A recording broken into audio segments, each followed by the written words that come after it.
தனிப்பட்ட வரையில போயிட்டு அங்க தமிழக வெற்றி கழகங்கிறது ஒரே ஒன்றுதான், ஒரே முகம்தான். தமிழக வெற்றி கழகத்தோட தலைவர் தான் அந்த கட்சிக்கான முகம். இதுல இவர்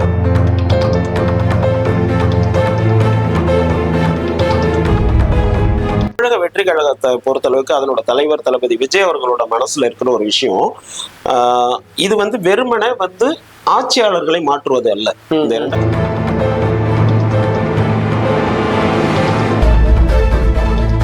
தமிழ்நாட்டை வந்து நம்ம பார்ட்டி வந்து ஆள போகுது அப்படிங்கும்போது அவங்களுக்கு நிறைய ஐஏஎஸ் ஆஃபீஸர்ஸ், பேக்ரவுண்ட்ல ஐபிஎஸ் ஆஃபீஸர்ஸ், நிறைய பொலிட்டிக்கல் எக்ஸ்பீரியன்ஸான பேக் அண்ட் டீம் நிறைய ஒர்க் பண்றாங்க.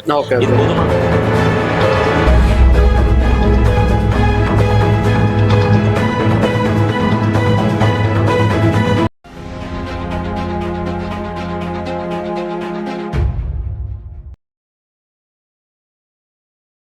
நியூஸ் தமிழ்நாடு நேயர்களுக்கு வணக்கம். ஸ்ரீகாந்த் சார் வணக்கம். வணக்கம். தாவேகா வந்ததுக்கு அப்புறம் நிறைய அரசியல்ல மாற்றம் நடந்திருக்கு. 2026 எலெக்ஷனே அவங்கள சுத்தி தான் நடக்குதுன்னு வச்சுக்கோம். இருந்தாலும் தனித்து போட்டிட்டா அவங்க ஜெயிப்பாங்கன்னு நினைக்கிறீங்களா? நிச்சயமா அவங்க வந்து தமிழக வெற்றி கழகம் வந்து பாத்தீங்கன்னா எல்லாத்துக்குமே தயாரான ஒரு மனநிலையில இப்ப இருக்காங்க. அந்த தலைவர் அந்த இடத்துக்கு வந்துட்டாரு. இப்போ அடுத்து வரப்போற சேலம் அந்த மீட்டிங்ல கூட கிட்டத்தட்ட அந்த அறிவிப்பு வெளிவரதுக்கான எல்லா ஆயத்த பணிகளும் அவங்க செஞ்சிட்டு இருக்காங்க. கிட்டத்தட்ட ஒரு 234 தொகுதியிலையும் நிக்கிறதுக்கான வேட்புமனு வாங்கறதுக்கான அனௌன்ஸ்மெண்ட் கொடுத்துட்டாங்க. அது எவ்வளவு பெரிய சம்பவமா மாறிச்சுன்னு நாடே பார்த்துச்சு. அப்போ அதுக்கான தகுதியை அவங்க கிட்டத்தட்ட வந்து ரீச் பண்ணிருக்காங்கன்னு தான் நான் நினைக்கிறேன். ஏன்னா இப்போ இந்த இருபெரும் கழகங்களுக்கு மாற்றா ஒரு சக்தி வந்து அந்த சக்தி வந்து என்ன இஷ்யூ இருக்கு, இந்த இருபெரும் கழகங்களும் வந்து ஏன் இத்தனை ஆண்டு காலமா வந்து அவங்களே கோலச்சிட்டு இருக்காங்க அப்படின்ற ஒரு விஷயத்த அவங்க கன்சிடர் பண்ணி தான் அதுல இருக்கிற பிரச்சனை வந்து இந்த கூட்டணி கட்சிகளோட சப்போர்ட்டை அவங்களோட வீக்னஸை வச்சு அடாப்ட் பண்ணிக்கிறாங்க அப்படிங்கிற அந்த ஒரு விஷயத்த கையில எடுத்துதான் அந்த ஆட்சியில் பங்கு, அதிகாரத்தில் பங்குன்ற ஒரு வெப்பனை வந்து அவர் தூக்கி போட்டது. இதை சரியா வந்து அந்த கூட்டணியில உதிரியா இருக்கிற அந்த கட்சிகள் பயன்படுத்த தவறிட்டாங்க. இந்த 2026 வந்து இந்த ஒரு வெப்பனை வந்து அவங்க பயன்படுத்திக்க தவறிட்டாங்க தான் நான் நினைக்கிறேன். ஏன்னா இது ஒரு கோல்டன் ஆப்பர்ச்சுனிட்டி அந்த கட்சிக்கு எல்லாம். வேற்று வழியே இல்லாம ஒரு இருவரும் கழகத்தோட சூழ்ச்சியில சிக்கி கிடக்கிற அந்த கூட்டணி கட்சிகள் அதுல இருந்து விடுபட்டு விடுதலையாகி ஒரு புதிய தோற்றத்துக்கு, ஒரு புதிய பரிணாமத்துக்கு அந்த கட்சியை கொண்டுட்டு போறதுக்கு ஒரு கோல்டன் ஆப்பர்ச்சுனிட்டி தாவேகா தலைவரோட அந்த அனௌன்ஸ்மெண்ட். அதை வந்து யூட்டிலைஸ் பண்ணிக்க தவறிட்டாங்க எல்லா உதிரி கட்சிகளுமே. அப்போ இது அவங்க இந்த பக்கம் வரல அப்படிங்கும்போது இவங்களுக்கு இழக்கிறதுக்கு எதுவுமே இல்லை. இப்போ இவங்களுக்கு கிடைக்கிற ஒண்ணுமே கெயின் தான். அந்த இடத்துல இருந்து நீங்க பார்க்கும்போது அவங்க வந்து 234 தொகுதியில நின்று அதை ரீச் பண்றதுக்கான எல்லா தகுதியும் இந்த தாவேகாவுக்கு இருக்கு. நீங்க மாற்றுன்னு சொன்னீங்க, அதுல இருந்து நான் ஒரு கேள்வி கேட்கிறேன். மாற்றுனா அவங்க என்ன மாதிரியான அறிவிப்புகளை முன்னெடுப்பாங்க, இல்ல தமிழகத்துல அடுத்து எந்த மாதிரியான ஒரு ஆட்சி, சப்போஸ் இன்கேஸ் தாவேகா வந்து ஆட்சிக்கு வந்துட்டாங்க, அவங்களோட நடைமுறைகளா இருக்கட்டும், அவங்களோட கொள்கைகளா இருக்கட்டும், இல்ல மத்த அவங்களோட இந்த அரசாங்கத்தை நடைபெறுத்துற விதமா இருக்கட்டும், அது எந்த மாதிரி இருக்கும், இவங்கள இருந்து எந்த மாதிரி டிஃபரெண்டா இருக்கும்? நான் அதுதான் நான் சொல்றேன். இப்ப தமிழக வெற்றி கழகத்தை பொறுத்தளவுக்கு அதனோட தலைவர் தளபதி விஜய் அவர்களோட மனசுல இருக்கிற ஒரு விஷயம், இது வந்து வெறுமனே வந்து ஆட்சியாளர்களை மாற்றுவது அல்ல. இந்த 2026 எலெக்ஷனுங்கிறது ஆட்சியாளர்களை மாற்றிட்டு இன்னொரு ஆட்சியாளர் அந்த இடத்துக்கு வந்து இருக்கிற அந்த சிஸ்டத்தையே அப்படியே ரன் பண்ண போறதுக்கு இல்லை. இது ஒரு அடிப்படை அரசியல் மாற்றம் செய்ய வேண்டிய ஒரு சூழல்ல தமிழ்நாடு இருக்கு. ஃபார் எக்ஸாம்பிள் நீங்க நிறைய விஷயங்களை பார்க்கலாம். இப்போ வந்து ஒரு ஹெல்த் ஒரு டிபார்ட்மெண்டா இருக்கட்டும், எஜுகேஷனா இருக்கட்டும், வாட்டர் மேனேஜ்மெண்டா இருக்கட்டும், அக்ரிகல்ச்சரா இருக்கட்டும், அதே மாதிரி இண்டஸ்ட்ரியல் டெவலப்மெண்ட் ஏரியாவா இருக்கட்டும், இது எல்லாத்துலயுமே வந்து இன்னைக்கு தமிழ்நாடு வந்து ஓவராலா வந்து வளர்ச்சி அடைஞ்சிருக்குது. அந்த வளர்ச்சி எந்த அளவுக்கு மக்களுக்கு பயன்பட்டு இருக்கு அல்லது எப்படி பயன்படுத்தப்படுது அப்படின்றதெல்லாம் இங்க பிரச்சனையே இருக்கு.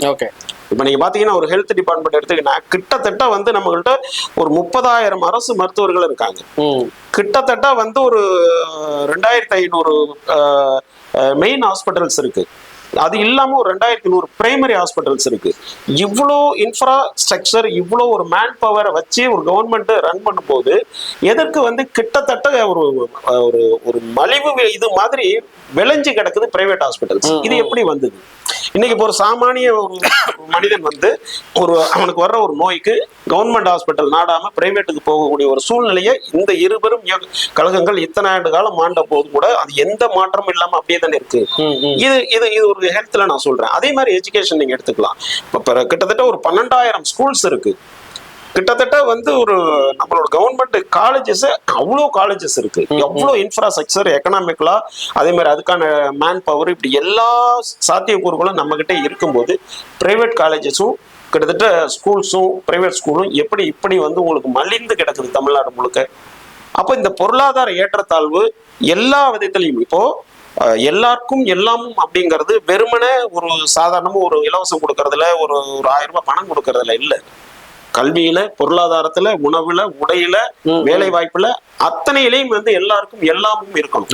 அதுதான் வந்து ஒரு ஒரு சமதர்ம ஒரு சம நிலையில இருக்கிற ஒரு ஒரு ஒரு மாநிலமா இருக்க முடியும். அதுதான் வாழ்க்கை முறையா இருக்க முடியும். இந்த ஆஸ்பெக்ட்ல தான் நான் ஒரு எக்ஸாம்பிள் சொல்றேன். இது மாதிரி ஒரு எல்லா துறையிலுமே வந்து தாவேகா தலைவர்கள் வந்து பல கட்ட விவாதங்களை நடத்தியிருக்காரு. அது வெளியில தெரியறது இல்லை. அவங்களுக்கு இதெல்லாம் மாற்றம் செய்யறதுக்கு போதிய அனுபவம் இருக்குன்னு நினைக்கிறீங்களா? அனுபவத்தை வச்சுக்கிட்டு தான் ஒருத்தர் வரணும்னு நினைச்சீங்கன்னா எந்த காலத்திலயுமே மாற்றம் வரவே வராது. நீங்க வரும்போதுதான் அந்த அனுபவத்தை எடுத்துக்க முடியும். திமுக வந்து காங்கிரஸை மாத்த வரும்போது அவங்கள்ட்ட அனுபவம் இருந்ததா? கிடையாது. அதிமுக வந்து திமுக மாற்றும் போது அதிமுக அனுபவம் இருந்ததா? கிடையாது. அப்ப அனுபவத்தை வச்சுட்டு தான் வரணுங்கிறது முட்டாள்தனமான ஒரு வாதம். அடிப்படையில இது மாதிரி ஒரு ஒரு தேர்ட் ஆப்ஷன் உள்ளது, பழமையை மாத்தணும்னு வர்றவங்களை மழுங்கடிக்கிறதுக்கு, அவங்கள வந்து சிறுமைப்படுத்தி வெளியேற்றுவதற்கு சொல்லக்கூடிய ஆயுதங்கள் இதெல்லாம். நான் இன்னொரு கேள்வி கேட்கிறேன்.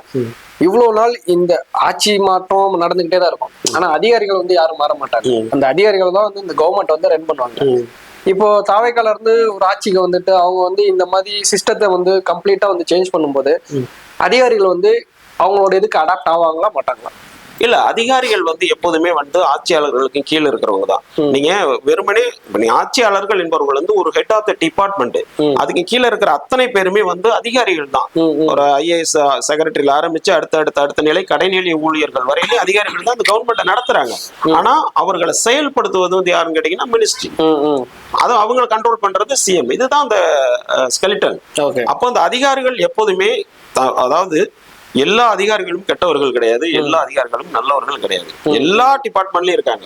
ஒரு 1000 அதிகாரிகள் இருக்காங்கன்னா அதுல ஒரு 100 பேர் வந்து தவறு செய்யக்கூடியவர்கள், ஊழல் செய்யக்கூடியவர்கள், இப்படியான ஆட்களும் இருக்காங்க. நேர்மையானவர்களும் நிறைய இருக்காங்க. அப்போ புதுசா ஒரு மாற்றத்தை கொண்டு வரணும், ஒரு ஆட்சி மாற்றத்தை கொண்டு வந்து மக்களுக்கு இந்த அடிப்படை எல்லா பிரச்சனையும் சரி பண்ணணும். எங்கெல்லாம் அந்த கவர்மெண்ட்டுக்கு தவறு செஞ்சு மக்களை ஏமாத்துறாங்க, மக்களோட வரிப்பணம் எப்படி எல்லாம் கொள்ளையடிக்கப்படுது அப்படின்ற விஷயத்த ரொம்ப நீண்ட விவாதத்துக்கு பிறகுதான் இது மாதிரியான ஒரு தலைவர்கள் வந்து உள்ள வர்றாங்க.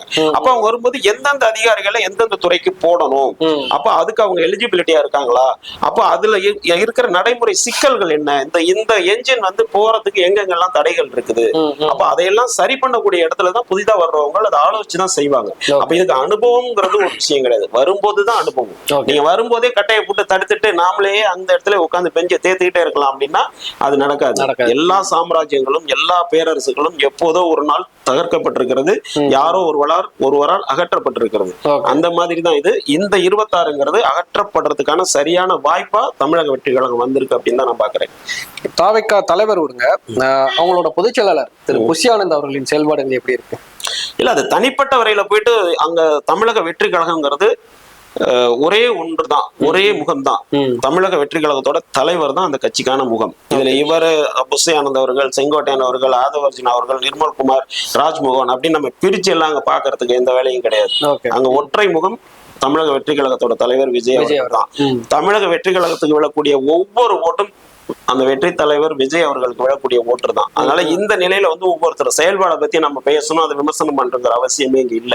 அது எதிர்கட்சிகள் எங்கடா கேப் கிடைக்கும், எதை எப்படி இது பண்ணி விடலாம், டிஸ்ட் பண்ணலாங்கிறதுக்காக சில கேள்விகள் அப்படி இப்படின்னு சொல்லி வருவாங்க. அதற்கான இடம் அங்க இல்லவே இல்லை. அங்க அந்த கட்சியோட முகம், அந்த கட்சியோட ஒற்றை நாணயம் வெற்றி கழகத்தோட தலைவர் தளபதி விஜய் அவர்கள் மட்டும்தான். ஓகே, இன்னும் அவர் கொஞ்சம் கிரௌடு அதாவது மக்கள் கிட்ட இன்னும் கொஞ்சம் அதிகமா போயிருக்கலாம்னு சொல்லி நிறைய எதிர்பார்க்கறாங்க. பப்ளிக்கும் ஒரு சிலர் வந்து கமெண்ட் பண்றாங்க, அவர் இன்னும் கொஞ்சம் அதிகமா போயிருக்கலாமா மக்கள் கிட்ட? நிச்சயமா அதுல வந்து மாற்று கருத்து இல்ல. மக்கள் எதிர்பார்க்கறது நிச்சயமா ஒண்ணுதான், தான் நேசிக்கிற ஒரு தலைவர் அல்லது தன்னை ஆளணும்னு விரும்புற ஒரு கட்சியோட தலைவர், தான் யாருக்கு ஓட்டு போடணும்னு நினைக்கிறோமோ அந்த தலைவர் அவங்களை நேரடியா பார்க்கணும், தங்களோட இடத்துக்கு வரணும், தாம் சார்ந்து இருக்கிற பிரச்சனைகளை அவங்க அட்ரஸ் பண்ணணும், நம்மளோட இயற்கையோட நம்ம வாழ்ந்துட்டு இருக்கிற இந்த இடத்துல என்னென்னலாம் ப்ராப்ளம்ஸ் இருக்குங்கிறத அவர் நேரடியா பார்க்கணும் அப்படின்னு எதிர்பார்க்கறது ஒரு வாக்காளனோட, ஒரு தமிழனோட, ஒரு மனிதனோட அடிப்படை உரிமை. அதை எதிர்பார்க்கறதுல தவறில்லை. ஆனா அதுல நடைமுறை சிக்கல்கள்னு அவர் கொண்டு வந்துருச்சு. இப்ப அவர் வந்து என்னன்னா, ஒரு இவ்வளவு பெரிய ஒரு உச்ச நடிகராக இருந்து ஒரு பெரிய பாப்புலாரிட்டி, ஒரு மிகப்பெரிய வருமானம், அதையெல்லாம் விட்டுட்டு ஒருத்தர் அரசியல் வரணும்னு நினைக்கிறதுக்கே ஒரு முதல்ல சல்யூட் பண்ணணும் நம்ம. கண்டிப்பா. ஏன்னா எந்த ஒரு மனிதனும் அதை விரும்ப மாட்டாங்க. ஏன்னா இது ஒரு அரசியலுக்கு உள்ள வர்றதுக்கு முதல் ஒரு பலவிதமான அநாகரிகமான அசிங்கமான விமர்சனங்களை எல்லாம் தாக்கு பிடிக்கணும். தேவையற்ற விவாதங்கள், தேவையற்ற செயல்பாடுகள்ல எல்லாரையும் ஆட்படுத்துவாங்க. இதையெல்லாம் பண்ணணுங்கும் போது இதெல்லாம் தெரிந்துதான் அவர் வர்றாரு. அப்படிப்பட்ட ஒருத்தர் வரும்போது எல்லாத்தையும் வேண்டாம்னு சொல்லிட்டு வரும்போது அவருக்கு நிச்சயமா ஒரு தொலைநோக்கு பார்வை இருக்கு. மக்கள் மீது ஒரு ஆர்வம் இருக்கு. அவங்களுக்கு ஏதாவது செய்யணுங்கிற ஒரு அபிமானம் இருக்கு. இதெல்லாம் இருந்ததுனாலதான் ஒரு மனிதன் வர முடியும். நான் விஜய்க்குன்னு மட்டும் சொல்ல, பொதுவா ஒருத்தர் வந்தா அந்த சிந்தனை இருந்தா மட்டும்தான் இந்த இடத்துல இருந்து இங்க வர முடியும். அப்ப அப்படிப்பட்டவருக்கு மக்களை போய் பார்க்க கூடாது, அவங்களை போய் சந்திக்காம நம்ம இங்கேயே நம்ம பனையூர்லயே மட்டும் இருந்து அரசியல் பண்ணிட்டு சிஎம் சீட்டுக்கு போயிடலான்னு அவர் நினைக்கிறதெல்லாம் இல்லை. ஆனா நடைமுறையில பல சிக்கல்கள். இப்ப அவரு இந்த சந்திப்புகள்ல நடந்து மாவட்டமா போகும்போது நமக்கு ஆல்ரெடி தெரிஞ்ச விஷயம் தான், பழைய கதை. கரூர்ல ஒரு பெரிய சம்பவம் அரங்கேற்றப்பட்டு அந்த சம்பவத்தினால அவருக்கு என்னென்ன மாதிரியான முட்டுக்கட்டைகள்லாம் வந்தது, அவர் ஏன் இப்ப வெளியில போக முடியாம கோர்ட்ல அந்த எஸ்ஓபி மாதிரி சில பிரச்சனைகளை போட்டு எப்படி எல்லாம் தடை பண்றாங்க. அதே மாதிரி ஒரு மீட்டிங் போடணும் அப்படின்னா தாவேக்காவுக்கு மட்டும் தனி சட்டம் மாதிரியே ஒரு இயற்றப்பட்ட சட்டம் மாதிரியே அப்ளை பண்றாங்க. ஒரு 51 நிபந்தனைகள் 81 நிபந்தனைகள்னு போட்டு அவங்க செயல்பட முடியாத அளவுக்கு நிபந்தனைகள் போடுறாங்க. இப்ப நான் கேட்கிறேன், இப்போ ரீசெண்டா நடந்து முடிந்த மாநில இளைஞரணி மாநாடு ஆட்சியாளர்கள் பண்ணாங்க. அவங்க கிட்ட இந்த சட்டங்கள் நிபந்தனைகள்லாம் நீங்க போட்டீங்களா? காவல்துறை போட்டாங்களா? அதை வேணா அவங்க வெளியிட முடியுமா? திமுக நாங்க இந்த நிபந்தனை எல்லாம் போட்டோம், இதெல்லாம் அவங்க ஒத்து பண்ணிருக்காங்கன்னு அந்த நிபந்தனை நீங்க வெளியிட முடியுமா? முடியாது, கிடையாது. இல்ல அப்போ ஒரு கட்சி நம்மளை நோக்கி வர்றாங்க அப்படிங்கும்போது அவங்களை எந்தெந்த வழியிலாம் அவங்கள வந்து ஒரு போராட்டத்துக்கு உட்படுத்த முடியுமோ, அவங்கள வந்து வெளிவர முடியாம தடுக்க முடியுமோ அத்தனை முயற்சிகளையும் ஆளும் தரப்பு வந்து செய்யுது. அப்ப இதையெல்லாம் தாண்டி அவர் பப்ளிக் வரும்போது இந்த மாதிரி இப்போ சாதாரண விஷயமா இருந்தா அவர் விட்டுருவாரு. ஒரு 41 உயிர் பலி நடக்கக்கூடிய அளவுக்கு இந்த கிரௌட் புல்லிங் எல்லாம் சிக்கலா இருக்கும் போது அதை அவர் மைண்ட்ல வச்சு செயல்பட வேண்டிய ஒரு நேரமா இருக்குது. சோ அதுதான் காரணம். ஒழிய மக்கள் அவரை சந்திக்கிறதுக்கு விருப்பம் இல்லைன்னா அவர் அரசியலுக்கே வந்திருக்க மாட்டாருங்க. ஏன் வரணும்? ஒரு 300 கோடி 250 கோடி சம்பளத்தை வாங்கிட்டு ஒரு தனி பிளைட் எடுத்துக்கிட்டு உலகத்தையே சுத்தி வந்துகிட்டு இருக்கலாமே. அவங்க வந்து உட்கார்ந்துகிட்டு சிவாஜி கிருஷ்ணமூர்த்தி மாதிரி சாட்டை மாதிரி சேட்டை மாதிரி இருக்கிறவன்ட்டு எல்லாம் பாட்டு வாங்கிட்டு இருந்தா அவருக்கு தலையெழுத்தா என்ன? அப்ப இதை மக்கள் உணர்ந்திருக்காங்க. அவங்க உணர்ந்திருந்ததுனாலதான் இன்னைக்கு இவ்வளவு பெரிய மிகப்பெரிய எழுச்சி.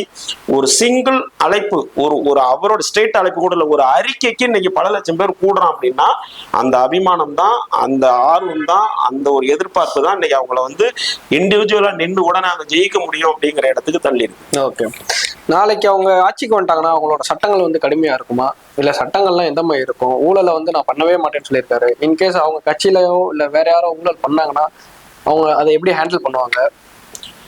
நிச்சயமா வந்து இல்ல இருக்கிற பழைய கேஸ் இல்ல, இப்போ ஆல்ரெடி இருக்கிற ஆட்சியாளர்கள் வந்து நிறைய பேர் ஊழல் பண்ணிக்கிட்டே தான் இருக்காங்க, அவங்களெல்லாம் இவங்க வந்து எப்படி எந்த மாதிரி ஹேண்டில் பண்ணுவாங்க?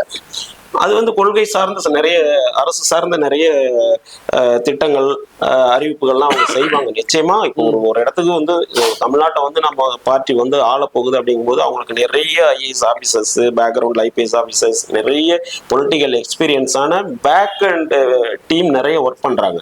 இது பொதுமக்களுக்கு தெரியாது. நிறைய ஒர்க் பண்றாங்க. நிறைய ஆலோசனைகள் அவங்க வந்து துறை சார்ந்த ஆலோசனைகள் தனித்தனி துறைக்கு தனித்தனியான குழுக்கள் வந்து ஒர்க் பண்ணிட்டு இருக்கு. ஒவ்வொரு துறையிலும் என்னென்ன வந்து டிஃபிகல்டிஸ் இருக்கு, என்னென்ன மாதிரியான ஊழல்கள் நடந்திருக்கு, இந்த அரசு பணம் எங்கெங்கெல்லாம் தேவையில்லாம செலவு செய்யப்பட்டு இருக்குது. இப்ப நம்ம வந்து 2021 அப்புறம் 2021 4.5 லட்சம் கோடி கடனா இருந்தது. இன்னைக்கு 2026 வரும்போது 9.5 லட்சம் கோடியா எப்படி மாறிச்சு? இந்த பணம் நம்ம ஒரு வளமான தமிழகம், வளமான நல்ல வருவாய் தரக்கூடிய மாநிலமா நம்ம இருந்து ஏன் இவ்வளவு கடன் வாங்கணும்? அப்ப இந்த வாங்கின பணம் எல்லாம் எங்கெங்கெல்லாம் முறைகேடா போயிருக்குங்கிறதெல்லாம் வந்து லிஸ்ட் அவுட் பண்ணிட்டு இருக்காங்க. அந்த ப்ராப்ளத்தை எல்லாம் எப்படி சரி பண்றது அப்படிங்கிற ஆலோசனைகளும் தரப்பட்டு இருக்கு. கிட்டத்தட்ட கவர்மெண்ட் ஃபார்ம் பண்ணா அதுக்கு என்னென்னலாம் பண்ணணுங்கிற ஒரு முன்னேற்பாடை இப்ப பண்ணிட்டு இருக்காங்க. அவர் நினைக்கிறாங்க எல்லாம் வீட்டுக்குள்ளே இருக்காரு இல்ல, ஒவ்வொரு நாளும் ஒவ்வொரு துறை நிபுணர்கள் கூட அவர் வந்து டிஸ்கஸ் பண்ணிட்டு இருக்காரு. அவருக்கு நிறைய ஆலோசனைகள் கொடுக்கப்பட்டு இருக்கு. நீங்க கேட்ட மாதிரி நாளை ஆட்சிக்குன்னு வந்தா நிச்சயமாக சட்டங்கள் சட்டம் ஒழுங்கு நிச்சயமா அவர் ரொம்ப பக்காவா ஹேண்டில் பண்ணுவார் அப்படின்றது. அவர் குறைவா பேசினாலும் அவரோட பார்வையில அவர் பேசுற 1-2 விஷயங்களை நம்ம புரிஞ்சுக்க முடியுது. அவருக்குள்ள ஏதோ ஒரு திட்டம் இருக்கு, ஒரு ஸ்ட்ராங்கான விஷயம் பண்ணுவார். எனக்கு தெரிஞ்சு மெயினா வந்து அவர் எஜுகேஷன், ஹெல்த், பெண்கள் பாதுகாப்பு, விவசாயம், இந்த 4 துறையில வந்து மிக மிக கவனமா அவர் செயல்பட்டு அதை வந்து இன்னும் வேற ஒரு இடத்துக்கு கொண்டு போகணும்னு நினைக்கிறாரு அப்படின்றது எனக்கு தெரிந்து நான் சொல்றேன். அது மேல ஒரு மிகப்பெரிய அக்கறை எடுத்திருக்காரு. அதை கவனமா செயல்படுவார்.